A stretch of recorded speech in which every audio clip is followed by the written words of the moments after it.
The Punisher's complicated religion. Let me explain. One of the most interesting characters to me in the video game Deadlock is the Venator, aka Father Quinn. The simplest way to describe him is a religious version of the Punisher focused on the supernatural. However, this concept made me think about what the actual Punisher's view on religion was, and it's pretty interesting. Frank Castle was raised as a Roman Catholic, and before joining the Marines, he actually studied priesthood with the intent of becoming a pastor himself. However, he became disillusioned with Christianity upon learning about how much suffering and pain there was in the world. This ultimately led to Frank leaving the church as he couldn't forgive some people, but he was able to learn enough that in Punisher issue 51, he disguised himself as a priest and convinced a church to take in a young girl whose family was killed. Going back to Punisher's origin, after Frank's own family was killed, he severed most of his ties with religion as he truly could not forgive the criminal scum that took away his life. But religion still plays a heavy hand in the Punisher's career,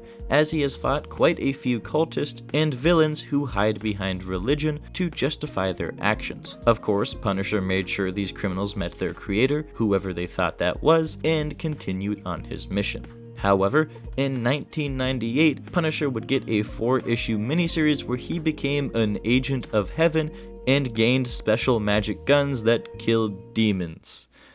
That one is pretty hard to explain. As you keep looking through Punisher comics, you realize that religion, mainly Christianity, is a reoccurring theme within his character, and not all of it is explicit. In Punisher Max issue 25, he recognizes a criminal saying the Lord's Prayer in another language and allows him to get to the part about forgiveness before killing him. Similarly, in Marvel Knights issue 11, one of Punisher's major criminal informants finds God and becomes very religious, meaning that Frank no longer has a use for this lawbreaker. But he doesn't kill the snitch and instead allows him to live, signaling that perhaps the Punisher allowed him to live because he was able to find what Frank can't. I think all of this shows that Punisher is most likely agnostic, as he has respect for the religion but doesn't believe in it himself. Also, he was an agent of heaven, signaling there is some sort of god that he clearly knows about, but he very much is not worshipping them.